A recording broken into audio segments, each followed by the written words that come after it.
ഞാൻ ഈ പറയുന്ന വാക്കുകൾ കേൾക്കുമ്പോൾ, ഇനി ഞാൻ പറയാൻ പോകുന്ന വാക്കുകൾ കേൾക്കുമ്പോൾ പ്രിയപ്പെട്ടവർക്ക് എന്താണെങ്കിലും മനസ്സിലാവും ഞാൻ എന്തിനെക്കുറിച്ചാണ് പറയാൻ പോകുന്നതെന്ന്. വായിച്ചാൽ വളരും, വായിച്ചില്ലെങ്കിൽ വളയും. കുഞ്ഞുണ്ണി മാഷിൻ്റെ വളരെ പ്രസിദ്ധമായ ഈ വരികൾ കേട്ട് വളർന്നതാണ് നമ്മൾ ഓരോരുത്തരും, അല്ലേ?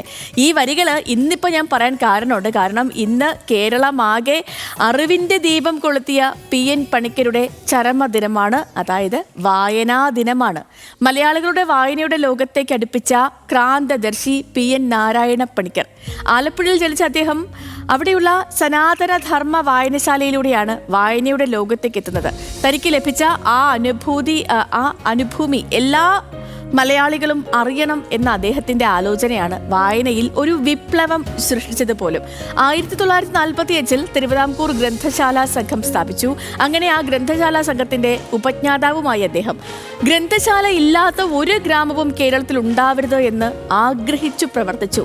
വായിച്ച് വളരുക, ചിന്തിച്ച് വിവേകം നേടുക, ഈ ഒരു മുദ്രാവാക്യത്തോടെ വീടുകൾ തോറും പുസ്തകങ്ങൾ കൊണ്ടുകൊടുത്ത് ജനതയെ അക്ഷരങ്ങളുടെ, വായനയുടെ, അറിവിൻ്റെ ലോകത്തേക്ക് അദ്ദേഹം കൈപിടിച്ചു കയറ്റി.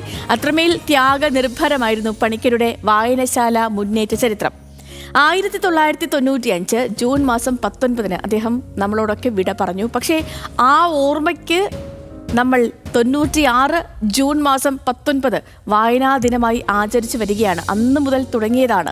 വായിക്കാൻ സമയമില്ലെന്ന് പറയുന്നത് ജീവിക്കാൻ സമയമില്ല എന്ന് പറയുന്നത് പോലെയാണെന്നാണ് മഹാന്മാർ പലരും പറഞ്ഞിട്ടുള്ളത്. കാരണം ഈ വായന എന്നത് അക്ഷരക്കൂട്ടുകൾക്കിടയിലൂടെ എന്നത് മാത്രമല്ല, അറിവും ഭാവനയും മാനസിക ഉല്ലാസവും ഒക്കെയാണതല്ലേ.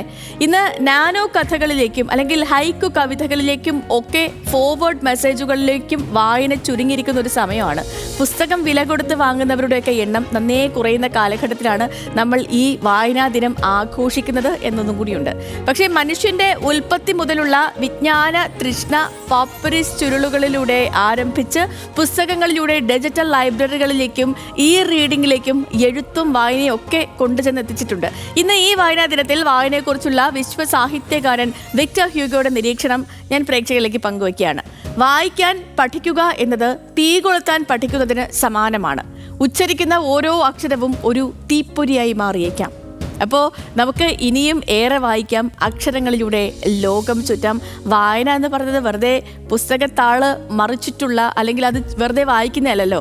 ഓരോന്ന് വായിക്കുമ്പോഴും നമ്മൾ ഓരോരോ കാര്യങ്ങളെ ഇമാജിൻ ചെയ്യുക കൂടിയാണ്, അല്ലേ? സങ്കല്പിച്ച് ആ ലോകത്തു കൂടിയാണ് നമ്മൾ പിന്നീടുള്ള നമ്മുടെ ജീവിതം മുന്നോട്ട് പോകുന്നതും ആ സമയം നമ്മൾ സഞ്ചരിക്കുന്നതും ഒക്കെ. നമുക്ക് വായിച്ചു വളരാം. നമ്മുടെ കുട്ടികളെയൊക്കെ, അല്ലേ, നമ്മുടെ കുട്ടികളെയും നമ്മുടെ വരും തലമുറയൊക്കെ വായിക്കാൻ പ്രേരിപ്പിക്കാം.